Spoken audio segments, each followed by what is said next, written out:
As the 21st century began, human evolution was at a turning point. Natural selection, the process by which the strongest, the smartest, the fastest reproduced in greater numbers than the rest, a process which had once favored the noblest traits of man, now began to favor different traits. Most science fiction of the day predicted a future that was more civilized and more intelligent. But as time went on, things seemed to be heading in the opposite direction, a dumbing down. How did this happen? Evolution does not necessarily reward intelligence. With no natural predators to thin the herd, it began to simply reward those who reproduced the most and left the intelligent to become an endangered species. Having kids is such an important decision. We're just waiting for the right time. It's not something you want to rush into, obviously. No way.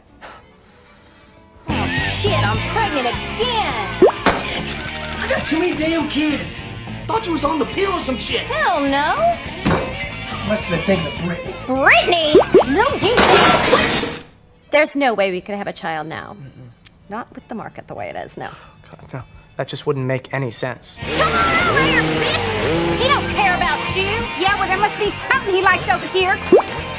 You mean nothing to me, baby? Oh, shit. It wasn't me! It wasn't me! Well, we finally decided to have children, and I'm not pointing fingers, but it's not going well.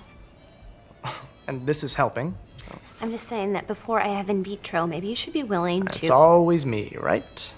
Well, it's not my sperm count. Yeah! I'm gonna fuck all of y'all! That's my boy! Cleavon is lucky to be alive. He attempted to jump a jet ski from a lake into a swimming pool and impaled his crotch on an iron gate. But thanks to recent advances in stem cell research and the fine work of Doctors Krinsky and Altshuler, Cleavon should regain full reproductive function. Get your hands off my junk! Unfortunately, Trevor passed away from a heart attack while masturbating to produce sperm for artificial insemination. But I have some eggs frozen, so just as soon as the right guy comes along, you know. And so it went for generations. The CDC is advising the use of non-medical cloth face covering. Those who are actually infected and don't know it are showing almost no symptoms. It's not maybe even primarily for their own health. It's for the health of their family and neighbors. But this is voluntary. I don't think I'm going to be doing it. I think we should all be acting and also all assume that we're infected. Shan So Lin is an expert on global public health, and Robert Hecht is a professor of clinical epidemiology. And they say the possibility of being asymptomatic is one of the best cases for universal mask wearing. It is appalling that each and every one of you sitting up there as human beings, part of the human race, the only race that we have, would suggest to muffle people, to put masks on our face, to keep us from breathing oxygen, to get us to become sickly. This is a video made by a group of German physicists. The circle in the background is a kind of mirror that, combined with a special photography technique, allows you to see the flow of air. In this case, it is showing how far air particles travel when someone breathes, and when they cough, which makes the respiratory particles travel further and faster. This is what it looks like when someone coughs into their hand and into their elbow.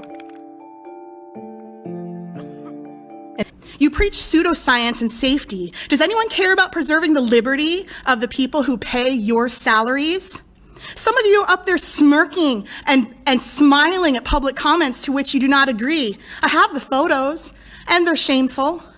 Here's where the experts agree. If you are sick and you leave the house, you should wear a face mask because it keeps your germs in. We will get together and do a citizen's arrest on every single human being that goes against the freedom of choice, okay? You literally cannot mandate somebody to wear a mask knowing that that mask is killing people. But let's say you definitely 100% do not have the virus. The first thing you need to know is that no mask can actually guarantee that you won't get it. Instead, the best way to think about face masks is as part of a larger set of protective measures, along with social distancing and hand washing.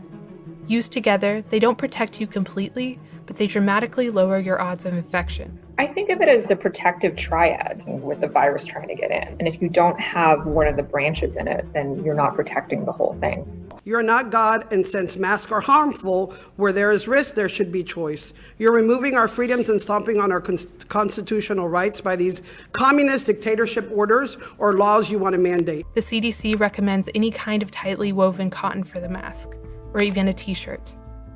You can make them by consulting the countless internet tutorials out there, or buy them from the many vendors who manufacture them. But I own a firearms business. Now, I think you might agree with me that it would be ludicrous for me to allow someone into my shop to purchase a firearm who's wearing a mask, whose face I cannot see. This is a slowed down recording of a sneeze. It shows the kinds of respiratory particles a sneeze emits and how far they travel. From a sick person, these droplets are packed with millions of viral particles that fall in close range and infect whatever they land on. What about PTSD from child abuse situations? I was left in a hot car. You want to cover my face? I'm going to hyperventilate because I remember being stuck in that hot car. What about people like me? We don't matter because of the greater good, right? Face masks highlight something important in the fight against COVID-19, that it isn't always about protecting yourself. It's about protecting the people around you. And if everyone is doing it, we all protect each other. There's a visual messaging that comes from wearing a mask, a reminder to everybody that we're not in normal times now. Everyone needs to be doing everything they can to protect themselves and other people. They want to throw God's wonderful breathing system out the door. You're all turning your backs on it. Can you prove that it's good for people to breathe carbon dioxide over and over and over again? This is all it takes to put it on. Just grab it by the loops. Keep your hands off the central part. Put it over your nose and mouth. Loop it around the ears. Be careful not to touch it when you're outside. Keep your hands away from your face. When you come back in after walking the dog or doing the groceries, do the same thing in reverse. Put it off to the side. Don't start playing with it. And then just at the end of the day, pop it in the washer.